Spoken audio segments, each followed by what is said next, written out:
एक दिन समुद्र विज्ञानी टॉम और उसका परिवार, उसकी पत्नी जूलिया और 2 बच्चे कैसी और बेन कैरिबियन सागर में एक यॉट यात्रा पर निकले। टॉम और बेन मछली पकड़ने में व्यस्त थे, जबकि कैसी अपने गाने सुनने में व्यस्त थी। इस बीच जूलिया तैरने के लिए समुद्र में उतर गई। अचानक कुछ उसे अजीब महसूस हुआ। जूलिया ने चारों ओर देखा, लेकिन समुद्र शांत ही नजर आ रहा था।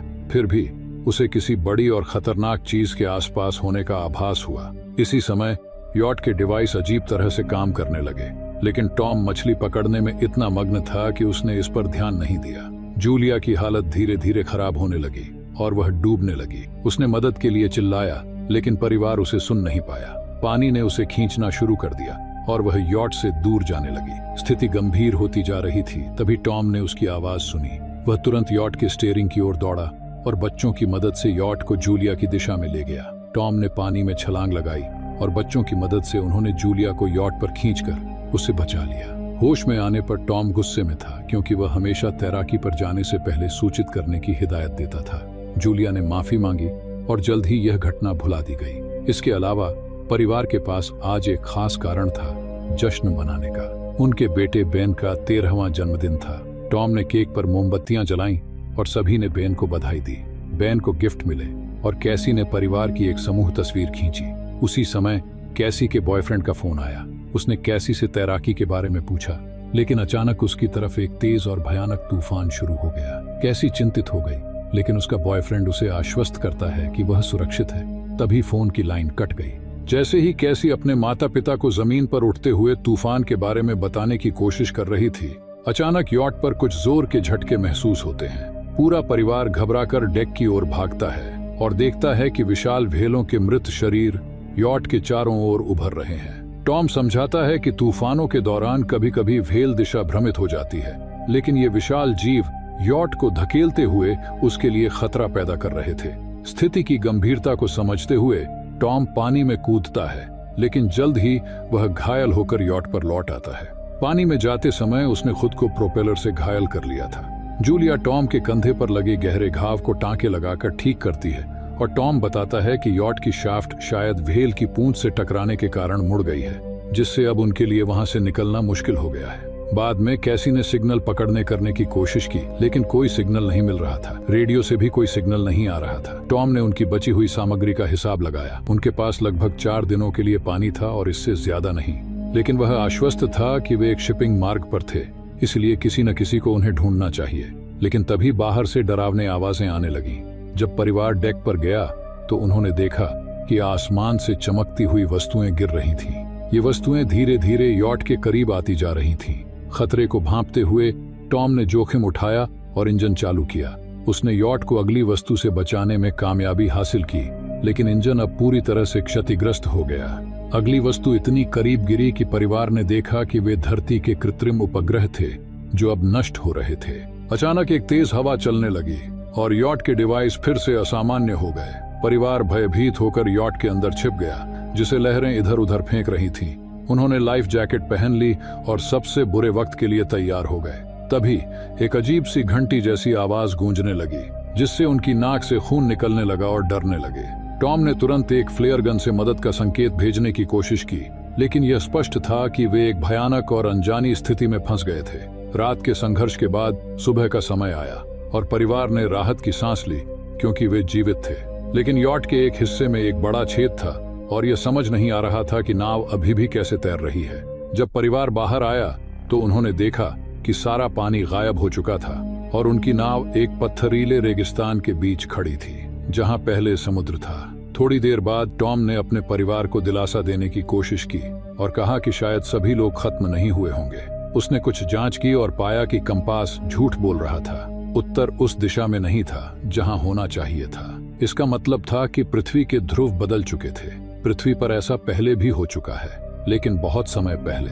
अब समुद्र वहां चला गया था जहां पहले जमीन थी और संभावना थी कि अधिकांश मानवता समाप्त हो चुकी हो। कैसी इस मिस्ट्री घटना को सहन नहीं कर सकी और केबिन में जाकर अकेले रहने की गुजारिश की। जूलिया ने बचे हुए सामानों की सूची बनानी शुरू कर दी, जबकि बेन ने आसमान में रंगीन गुब्बारे छोड़ दिए, उम्मीद करते हुए कि कोई बचाव के लिए आएगा। इस बीच टॉम ने रेडियो चालू किया और सहायता के लिए संदेश भेजना शुरू किया। किस्मत से उसे एक जवाब मिला, यह नाटो नाम के एक छोटे पनडुब्बी के कप्तान का था। जब यह मुसीबत आई तो वह गहरे पानी के नीचे थे, इसीलिए वह बच गए, लेकिन सभी कनेक्शन डिवाइस नष्ट हो चुकी थी और बचाव की उम्मीद व्यर्थ थी। उनकी गणनाओं के अनुसार समुद्र लगभग 1 हफ्ते में वापस लौटेगा, और वह भी बड़े प्रचंड रूप में। इसलिए उसने सलाह दी कि वे ऊंची जगह ढूंढें और वहीं रहें। जूलिया ने बच्चों को अपना सामान पैक करने का आदेश दिया। टॉम ने सीधे कप्तान से पूछा कि क्या वह उनके बच्चों को बचा सकता है। नाटो ने बताया कि उसकी पनडुब्बी बहुत छोटी है और वह केवल एक ही व्यक्ति को ले जा सकता है।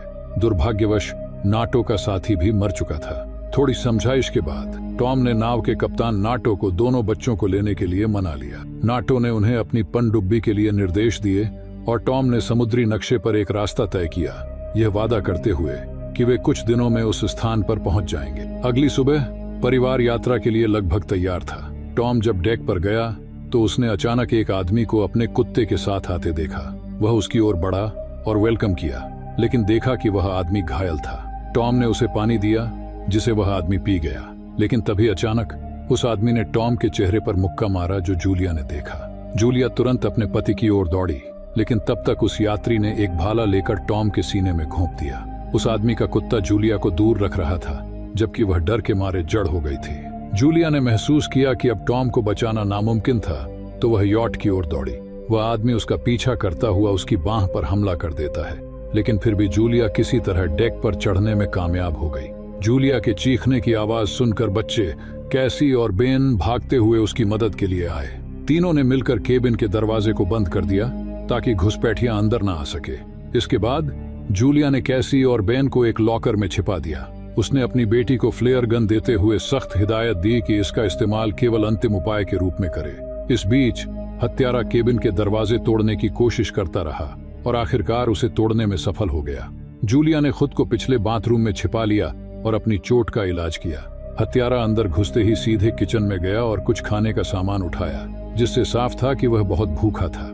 एक टिन का डिब्बा हाथ में लिए वह आदमी यॉट के अंदर खोजबीन करने लगा। जूलिया ने खुद को किचन के चाकू से लैस किया, तैयार थी कि अगर उसे सामना करना पड़े तो वह अपनी और अपने बच्चों की रक्षा करेगी। जैसे ही घुसपैठिया केबिन में घुसा, जूलिया यॉट से कूदकर उसके नीचे छिप गई। हत्यारे ने छेद के माध्यम से झांका, लेकिन उसे जूलिया नजर नहीं आई। हालांकि कुत्ते ने जूलिया पर हमला किया, जिससे मजबूरन उसे कुत्ते को मारना पड़ा। कुत्ते की चीख सुनकर वह आदमी बाहर आया और कुत्ते का शव देखा। इस बीच जूलिया यॉट के दूसरी ओर पोर्ट होल से वापस चढ़ गई, लेकिन सीधे हत्यारे के हाथों में गिर पड़ी। हत्यारे ने उसे बेरहमी से पीटा, सोफे पर फेंका और उसका गला घोंटने की कोशिश करने लगा। ये सब देखकर कैसी को एहसास हुआ कि अब आखिरी उपाय करना होगा। उसने लॉकर्स खोला और फ्लेयर गन से गोली चलाई। गोली लगने से हत्यारा दूर जा गिरा, लेकिन फ्लेयर ने यॉट में आग लगा दी। जूलिया ने बच्चों को तुरंत भागने का आदेश दिया और खुद बैग उठाने लगी। हत्यारा घायल होने के बावजूद फिर से हमला करने की कोशिश करता है। जूलिया ने उसे दूर लात मारी, बैग उठाया और यॉट से कूद गई, जहां बेन अपने पिता के शव को देखकर स्तब्ध खड़ा था। कैसी भागकर अपने पिता के शव के पास गई और फूट फूट कर रोने लगी। जूलिया ने अपने मृत पति को आखिरी बार चूमा, लेकिन हत्यारे को जलती हुई यॉट से कूदते हुए देखा। उसने तुरंत बच्चों को लिया और वहां से भाग निकली। उनके पीछे यॉट विस्फोट हो गई। परिवार उस पत्थरीले रेगिस्तान में भागने लगा और जल्द ही एक चट्टानी घाटी में शरण ली, जहां एक छोटा सा झरना बह रहा था। हालांकि पानी खारा और पीने योग्य नहीं था। कैसी ने अपने भाई को थोड़ा सा पानी दिया, लेकिन बेन ने पीने से मना कर दिया। वह खुद को दोषी मानने लगा। उसे लगने लगा कि हत्यारा गुब्बारों की वजह से आया था। कैसी ने भी अपनी बात रखी, लेकिन जूलिया ने उसे रोक दिया और अपने बेटे का बचाव करते हुए कहा कि उसने जानबूझकर कुछ गलत नहीं किया था। उसने बच्चों को हिम्मत जुटाने और खुद को संभालने के लिए कहा, क्योंकि उनके सामने लंबी यात्रा थी। तभी उसने देखा कि हत्यारा अब भी उनका पीछा कर रहा था। वो परिवार न रुके न थके और तेजी से आगे बढ़े अपने जीवन के लिए। शाम होते होते बेन को एक हैमरहेड शार्क का शव मिला और उसने उसे काटने की कोशिश की, लेकिन तभी जूलिया ने पीछा कर रहे हत्यारे को देखा। उसने तुरंत बच्चों को भागने का आदेश दिया। भागते हुए वे जहरीले कचरे के बैरल्स के एक मैदान में आ पहुंचे, जो पहले समुद्र के नीचे थे। जूलिया ने बच्चों को आगे बढ़ने के लिए कहा, चाहे वहां प्रदूषण का खतरा हो, क्योंकि हत्यारा उनके पीछे पीछे था। परिवार अब समुद्र के पुराने तल पर चल रहा था। इंसानों द्वारा डंप किए गए प्लास्टिक और कचरे के ढेरों के बीच से रास्ता बनाते हुए। थोड़ी देर बाद जूलिया ने देखा कि बेन गंभीर रूप से डिहाइड्रेट हो चुका था। उसने उसे बचा हुआ आखिरी पानी पिलाया। कैसी को लगने लगा कि अब उनका बचना नामुमकिन है और वह टूटने लगी, लेकिन जूलिया ने उसे हिम्मत बनाए रखने का आदेश दिया और आगे बढ़ने के लिए कहा। आखिरकार उन्हें एक पुराना विमान का ढांचा मिला जो समुद्र में दुर्घटनाग्रस्त हुआ था। वे उस विमान के भीतर घुसकर आराम करने लगे। जूलिया ने अपने परिवार की आखिरी तस्वीर देखी और टॉम से अपनी पहली मुलाकात की कहानी सुनाई, जो तब हुई थी जब टॉम को एक असफल डुबकी लगाने के बाद डीकम्प्रेशन सिकनेस के कारण अस्पताल लाया गया था। बच्चों ने अपने पिता को याद करते हुए रोते रोते आखिरी विदाई दी। रात में कैसी को एक आवाज से नींद खुली। वह बाहर आई और विमान के पास बैठ गई। अंधेरे से अचानक हत्यारा प्रकट हुआ, यह नहीं जानते हुए कि कैसी जानबूझकर चारा बनकर बैठी थी। जैसे ही वह उसे पकड़ने के लिए आगे बढ़ा, जूलिया ने उस पर हमला कर दिया और उसे चाकू घोंप दिया। सुबह होते ही परिवार ने फिर से अपनी यात्रा जारी रखने की तैयारी की। तभी उन्होंने देखा कि हत्यारे का शरीर वहां नहीं था। उसकी लाश को किसी और खतरनाक जीव ने खा लिया था। यह संकेत था कि इस वीरान रेगिस्तान में इंसानों से भी बड़ा खतरा मौजूद है। वे आगे बढ़े और जूलिया ने नक्शे की जांच की। तभी अचानक बेन दौड़ता हुआ आगे बढ़ने लगा। उसकी मां ने उसे रुकने के लिए चिल्लाया, लेकिन बेन खतरे की तरफ बढ़ता जा रहा था। बेन अचानक दौड़कर एक खारे पानी के गड्ढे की ओर भागा और कुछ घूंट पानी पी लिया। जूलिया ने उसे जल्दी से वहां से खींच लिया, लेकिन बेन जल्दी ही बीमार होने लगा। चलते चलते उन्हें कुछ प्लास्टिक की कुर्सियां मिली, जिनसे उन्होंने सूरज से बचने के लिए एक अस्थायी आश्रय बनाया और उसमें आराम करने लगे।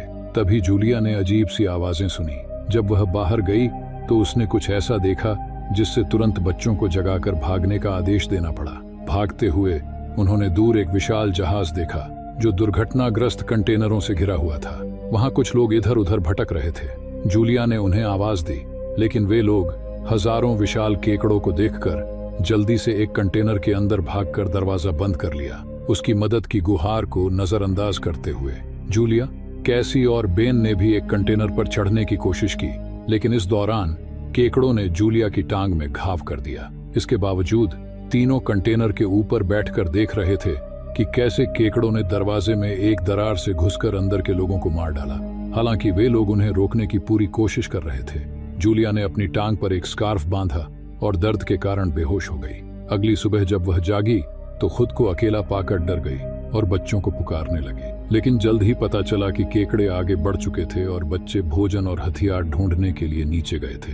जूलिया ने अपने घाव को जलाकर ठीक करने की कोशिश की, जबकि बेन मिले हुए हथियारों की जांच कर रहा था। कंटेनरों की तलाशी में उन्हें थोड़ी मात्रा में भोजन और पानी मिला। एक मृत व्यक्ति की जेब में जूलिया को एक रेडियो मिला, जिससे उसने नाटो से संपर्क किया। नाटो ने जवाब देते हुए बताया कि उस पर भी समुद्र के गहरे समुद्री जीव ने हमला किया था। उसके अवलोकन के आधार पर समुद्र जल्द ही वापस लौटेगा और यही वजह थी कि वे जीव बाहर आ गए थे। जूलिया ने नाटो से बच्चों को बचाने की भीख मांगी, क्योंकि वह जानती थी कि खतरा और भी बढ़ने वाला है। जूलिया रेडियो पर नाटो से मदद की गुहार लगाती है, लेकिन वह यह सोचकर असमंजस में है कि आगे कहां जाना है, क्योंकि नक्शा खो चुका था। तभी नाटो एक फ्लेयर दागता है और बेन दिशा देख लेता है। परिवार तेजी से उस दिशा की ओर भागता है। थोड़ी देर बाद उन्हें दूर एक पीला पनडुब्बी दिखाई देती है, लेकिन वहां तक पहुंचना मुश्किल होता है, क्योंकि पुराने समुद्र के तल की दुर्गम चट्टानी सतह उनकी राह में थी।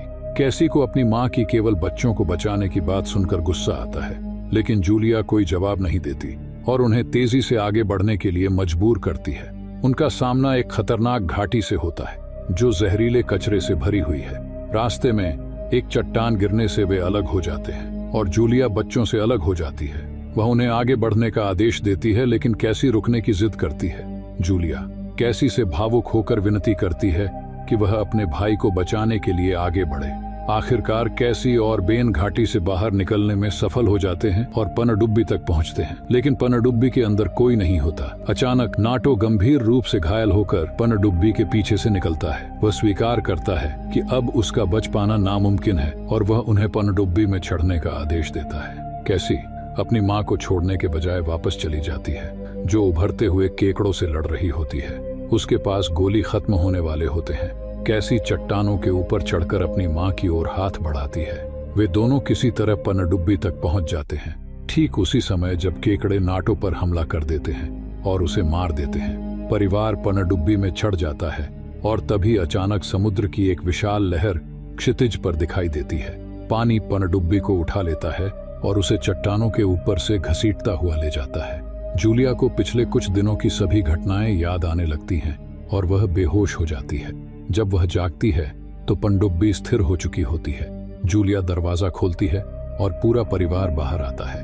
वे खुद को एक बर्बाद शहर में पाते हैं जहां उन्हें समुद्र की लहरों ने ला छोड़ा था। इसी तरह फिल्म एंड ही जाती है। तो आपको ये मूवी कैसी लगी आप जरूर बताना। मिलते हैं अगली वीडियो में।